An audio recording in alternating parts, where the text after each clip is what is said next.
ሰላም ሰላም ውድ የአሚጎ ሚዲያ ተከታታዮች በዕለተ እሁድ አጫጭር ስፖርታዊ ጉዳዮችን ልናነሳላችሁ እዚህ ከናንተ ጋር ተገኝተናል። እኔ ናትናኤል ተሾመ ከአቡ አባተ ጋር በመተባበር አጫጭር ስፖርታዊ ዝግጅታችንን ይዘንላችሁ ቀርበናል። አቡዬ እንዴት ነሽ?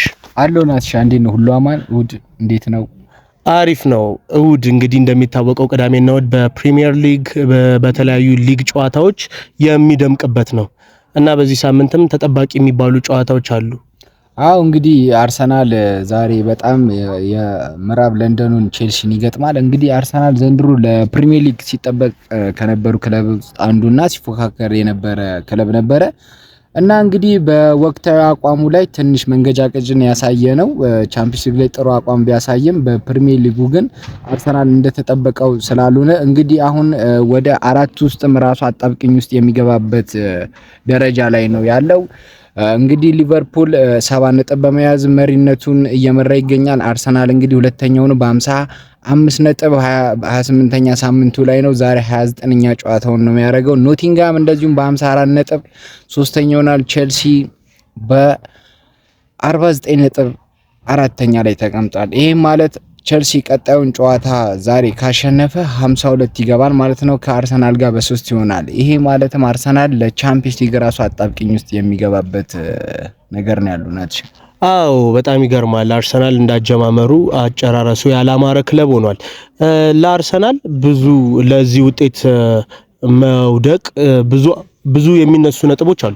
የመጀመሪያ የሚነሳው በአጥቂ መስመር ላይ የተለያየ ቫራይቲ ያላቸውን ተጫዋቾች አለመኖር ነው እና ያሉትም ተጫዋቾች ደግሞ በጉዳት ከጨዋታ ውጪ መሆን ነው። ይህንን ማሳያ የምናደርገው የነሳካን ማየት እንችላለን። በዛ ላይ የነ ሃቨርትስን ጉዳት ማየት እንችላለን እና የአጥቂ አማራጭ አለመኖሩ ክለቡን የጎዳው ይመስለኛል። አው ልክ ነህ። አርሰናል ካለው ስኳድ አንፃር እንግዲህ አርቴታ 5 አመት ሙሉ ሲለፋበትና የዋንጫ ቲም እንደሰራ ያው አሳይቶናል አርሰናል ምን አይነት ቲም እንደሆነ። ግን ዘንድሮ በጣም ከተጠበቀው አርሰናል በጣም ይሄ መጥፎ የተባለ አቋምን እያሳየ ይገኛል። ያው ተጫዋች ዘንድሮ ዝውውር ላይም ምንም እየተንቀሳቀሱ አይደለም። ብዙ ተጫዋች ተጎድቶበታል። ግን ነጥብ ሲጥል የነበረው እንደ ዋንጫ ቲም ተፎካካሪነት የሚያስችለው አይነት አልነበረም። አው የቼልሲም ቢሆን ወቅታዊ አቋሙ ጥሩ ስለሆነ አይደለም። ግን ምንም ቢሆን የለንደን ደርቢ በጣም የሚጠበቅ ነው እና በዛ ምክንያት ለአርሰናል በሜዳው ቢሆንም ከፍተኛ ቻሌንጅ ይገጥመዋል ብዬ አስባለሁ።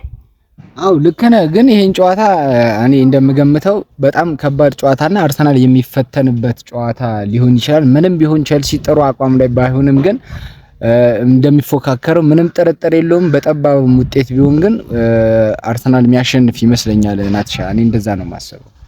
ኦኬ በሌላ ደግሞ እስኪ ያሉ በእንግሊዝ ፕሪሚየር ሊግ ከአርሰናል ከቼልሲ ውጪ ያሉ ጨዋታዎች ምን ምን ናቸው? እንግዲህ ፉልሃም ከቶተናም ደካማው ቶተናም ዘንድሮ መንገጫገጭን የሚያሳየው ቶተናም ከፉልሃም ጋር የሚያደርገው 10 ሰዓት ተኩል ላይ ይጠበቃል። ቀጥሎ ደግሞ የሩበን አሞሪም ማንቸስተር ዩናይትድ ከሌስተር ሲቲ የሚያደርገው ኪንግ ፓወር ላይ በጣም ተጠባቂ የሆነ ጨዋታ ነው። እንግዲህ ማንቸስተር ዩናይትድ 15ኛ ደረጃ ላይ ይገኛል። ይሄ ማለት ለማንቸስተር በጣም አሳፋሪ ነው።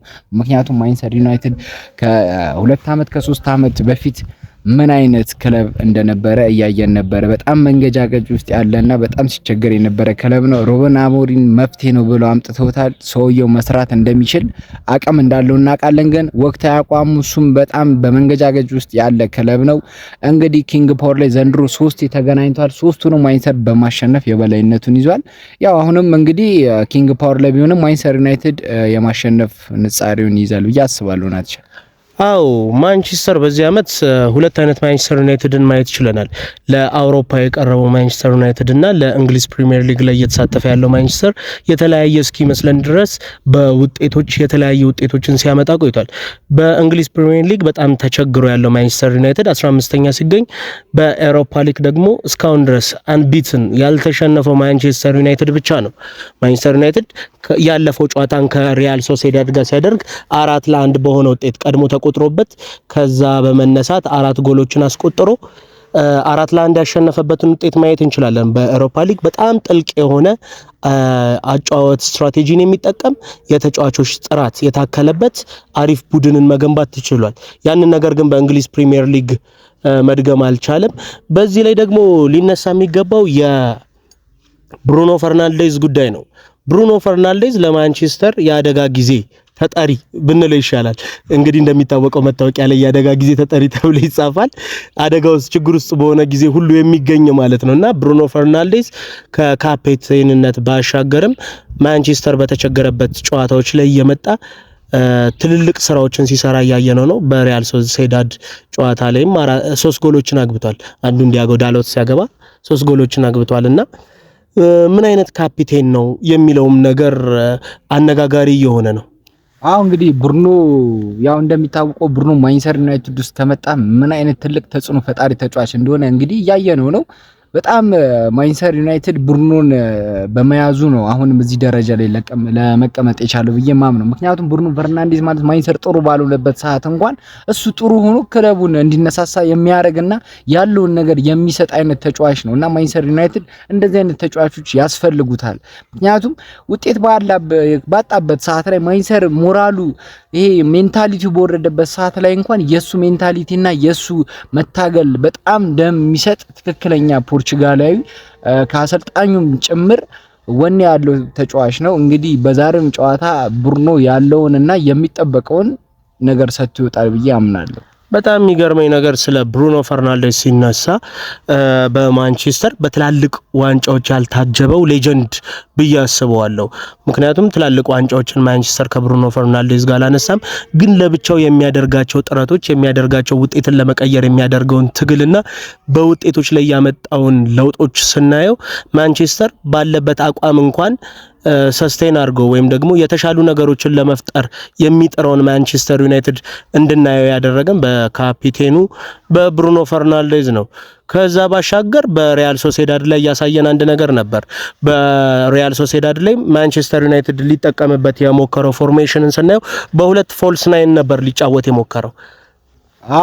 እንግዲህ ማንቸስተር ዩናይትድ አሁን ሮበን አሞሪ እየተጠቀመ ያለው ገርናቾን ራሱ ቦታ ቀይሮት አሪፍ እንቅስቃሴ እያደረገ ይገኛል። እንግዲህ ማንቸስተር ዩናይትድም ዘንድሮ በጉዳት በጣም ሲታመስ ከነበሩ ክለብ አንዱ ብለን መጥቀስ እንችላለን። ምክንያቱም አሉ የተባሉትን ተጫዋቾችን ብዙዎቹን እነ አህመድ እነ ኡጋርቴን ምናምን አጥቷል። ይሄም ደግሞ ያው የውጤት እንትን ቀንሶበታል ብዬ አምናለሁ። ዘንድሮ ግን ብሩኖ በጣም የሚለይና በጣም ሊወራለት የሚገባ ተጫዋች ነው ብዬ አምናለሁ። ዛሬም እንዳልኩ ጥሩ ነገር አሳይቶን ማንቸስተር ዩናይትድ አሸንፎ ይወጣል ብዬ አምናለሁ። እኔ ግን እንደሚመስለኝ በዛሬው ጨዋታ ላይ ማንቸስተር ዩናይትድ የሚፈተን ይመስለኛል። ከሌስተር አቋም አንጻር ሳይሆን በማንቸስተር በመሀከለኛው ወይም ደግሞ በሚድፊልደር ቦታዎች ላይ ያሉ ጉዳቶች የስኳድ ጥበት ላለበት ማንቸስተር ዩናይትድ አደጋ የሚሆን ይመስለኛል። እንዳልኩ ጨዋታው ቀላል አይሆንም። ሌስተር ሲቲም ወራጅ ቀጠና ውስጥ ያለ ክለብ ነው። እንግዲህ የቫንስትሬይ ሌስተር ሲቲ ቫንስትሬይ ከያዘ በኋላ እንግዲህ ሌስተርን ከ10 ምናምን ጨዋታ ውስጥ እንግዲህ አንድ ጨዋታ ነው ያሸነፈው ቶተንሃምን እና ቫንስትሬይ በጣም ችግር ውስጥ እንዳለና ማንቸስተር ዩናይትድ ዛሬ በጣም ሊፈተን የሚችልበት ጨዋታ ሊሆን ይችላል። ግን ማንቸስተር ዩናይትድ ይህንን ጨዋታ አሸንፎ ቶተንሃምን በልጦት ቁጭ የሚልበት ደረጃ ማሻሻል የሚችልበት ጨዋታም ስለሆነ ማንቸስተር ዩናይትድ ይህንን ጨዋታ ያሸንፋል ብዬ ግምት ሰጣለሁ። ናትሻይ በመቀጠል ደግሞ በትላንትናው ዕለት በስፔን ላሊጋ አንድ የሚጠበቅ ጨዋታ ነበር። እንግዲህ ስፔን ላሊጋው በጣም ጦፋል። እንግዲህ ትናንትና ሪያል ማድሪድ ከቪላሪያል ያደረጉት ጨዋታ በጣም ይሄ እንዴት ነው በጣም ብዙ ድካም የታየበትና አንቸሎቲም ተጠይቆ ካሁን በኋላ እንደዚህ አይነት ጨዋታ አናረግም ያሉበት ነው። ያለ እረፍት የተጫወቱበት እነ ቢሊንግሃም እነ ኪሊያን ምባፔ ላይ በጣም ድካም ሲታይ ነበርና ከአንድ ባዶ ከመነሳት 2-1 በሆነ ውጤት እንግዲህ ሪያል ማድሪድ ቪያሪያልን አሸንፏል። እንግዲህ ሁለቱንም ያገባው ኪሊያን ምባፔ ነው። ዘንድሮ እንግዲህ ኪሊያን ምባፔ ከመጣ ጀምሮ እንግዲህ የሆነ ሰዓት ላይ ለዚህ ነው ማድሪድ ያስፈረሙ ሲባል ነበረ። ግን ያንን ነገር አፍ አዘግቶ እንግዲህ በጣም ብዙ ጎል እያገባ ነበረ ኪሊያን ምባፔ። ማድሪድም ዘንድሮ እንግዲህ ላሊጋው በጣም ፉክክር አለ። እንግዲህ ዛሬም ደግሞ ትልቅ የሚጠበቅ ጨዋታ አለ። አትሌቲኮ ማድሪድ ከማይነከው ባርሴሎና የሚያደርገው የስፔን ላሊጋ ጨዋታ እንግዲህ እሱም ተጠባቂ ነው። ስለሱም እናነሳለን። ናትሻይ ስለ ትናንትናው ጨዋታ ስታነሳ ኪሊያን ምባፔ ከመጣ በኋላ ያለውን የጎል ብዛት ከፍ አድርገው ከሎቫንዶቭስኪ ከስፔን ላሊጋ በጎል ኮከብ ጎል አግቢ ከሆነው ሎቫንዶቭስኪ ይመስለኛል በአንድ ጎል ልዩነት ተቀምጧል። አዎ እንግዲህ ዘንድሮ በጣም በሁሉም ነገር ላሊጋው በጣም ፉክክር ያለበትና ደስ የሚል ሊግ እያየን ነው። ዘንድሮ እንግዲህ ማድሪድም ሆነ ባርሳም ቢሊንግሃምም እነ ኪሊያን ኢምባፔም ዘንድሮ የሚያሳዩት አቋም በጣም ምርጥ አቋም ነው። እንግዲህ ማድሪድ በጣም ትልቅ አያል ክለብ ነው። እንኳን ላሊጋውን አይደለም ቻምፒየንስ ሊግ ላይ ያለው ቶርናመንት ጨዋታ ላይ እንኳን ምን አይነት ማድሪድ ጥሩ ባልሆነበት ሰዓት ላይ ውጤት ይዞ የሚወጣ ማድሪድን እያየን ነው እና ዘንድሮ ላሊጋው በጣም ፉክክር የበዛበት ሊግ ነው ናቻዬ። አው ዛሬ የሚጠበቅ ጨዋታ ይኖረናል። አትሌቲኮ ማድሪድ ከባርሰሎና በጣም ተጠባቂ ጨዋታ ነው። በአትሌቲኮ ማድሪድ በባርሰሎና እና በሪያል ማድሪድ መካከል ያለውን የነጥብ ልዩነትም ለውጥ ማምጣት የሚችል ለዋንጫ ፍክክሩም ደግሞ በደንብ ወደ ዋንጫው የሚቀረብበት የጨዋታ ሁኔታ ነው የሚሆነው። ሪያል ማድሪድ በትላንትናው ጨዋታም አሸንፎ በቀጣይም እንግዲህ በሻምፒዮንስ ሊግ የሚያገኘው ክለብ ታውቋል። በሻምፒዮንስ ሊግ ከአርሰናል ጋር ነው የሚሆነው። አርሰናል እንግሊዝ ፕሪሚየር ሊግ ላይ ተስፋ ያለው አይመስልም።